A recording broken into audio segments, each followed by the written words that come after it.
mengawali perjalanan, kami menggunakan Glad Bus dari Geraha Raya menuju Lebak Bulus.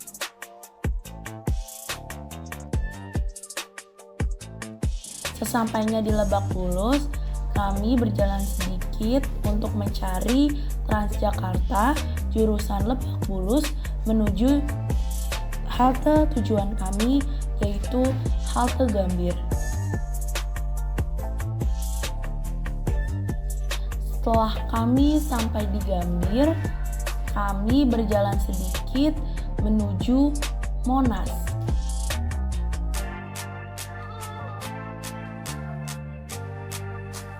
Kami jalan menuju Monas atau Monumen Nasional menggunakan jalan bawah tanah. Berikut adalah foto-foto yang kami ambil dari diorama-diorama yang terdapat di Monumen Nasional yang menunjukkan peristiwa-peristiwa bersejarah sebelum kemerdekaan Indonesia.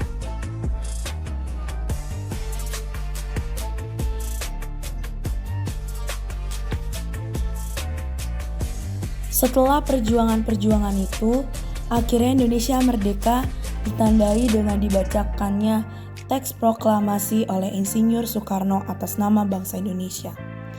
Walaupun setelah kemerdekaan itu masih banyak hal yang harus Indonesia lalui, pada akhirnya pun Indonesia dapat merdeka sepenuhnya.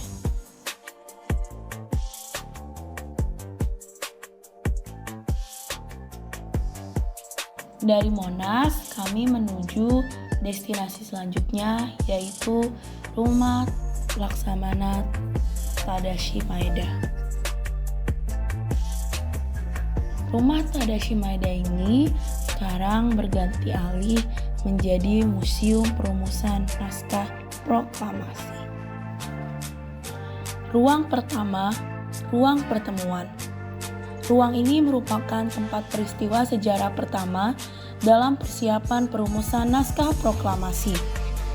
Setelah kembali dari Rengas Dengklok tanggal 16 Agustus 1945, pada pukul 10 malam waktu Indonesia Barat, Insinyur Soekarno, Dr. Andes Muhammad Hatta, dan Mr. Ahmad Subarjo diterima oleh Laksamana Tadashi Maeda di ruangan ini.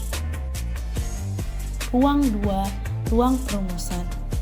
Ruang ini merupakan tempat dirumuskannya naskah proklamasi. Dini hari menjelang pukul 3 pagi waktu Indonesia Barat, Insinyur Soekarno, Dr. Andes Muhammad Hatta, dan Mr. Ahmad Subarjo memasuki ruangan ini untuk merumuskan konsep naskah proklamasi. Ruang 3, ruang pengetikan. Setelah persetujuan dari hadirin, Insinyur Soekarno meminta Sayuti Melik untuk mengetik naskah proklamasi. Sayuti Melik mengetik naskah proklamasi di ruang bawah tangga ditemani oleh B.M. Dia. Ruang 4, ruang pengesahan. Ruang ini merupakan tempat disetujuinya konsep naskah proklamasi oleh seluruh hadirin yang datang, kurang lebih 40-50 orang, serta tempat disahkannya naskah proklamasi yang ditandatangani oleh Insinyur Soekarno dan Dr. Andes Muhammad Hatta atas nama bangsa Indonesia. Peristiwa ini berlangsung menjelang subuh Jumat 17 Agustus 1945 bertepatan pada bulan suci Ramadan. Destinasi terakhir kami adalah Tugu Proklamasi. Tugu Proklamasi adalah tugu peringatan proklamasi kemerdekaan Republik Indonesia yang berdiri di Kompleks Taman Proklamasi di Jalan Proklamasi, Jakarta Pusat. Taman tersebut berlokasi di bekas kediaman Soekarno di Jalan Pegangsaan Timur nomor 56. Kini bernama Jalan Proklamasi. Rumah yang menjadi lokasi pembacaan proklamasi kemerdekaan kini sudah dihancurkan sejak tahun 1960-an.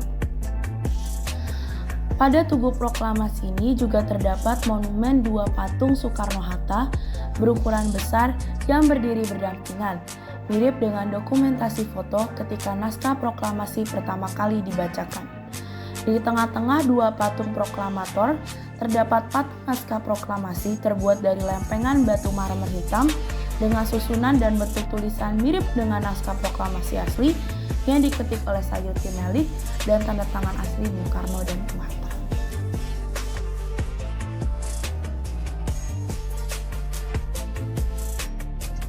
Setelah perjalanan panjang dan mempelajari banyak hal, akhirnya kami pun pulang menggunakan KRL.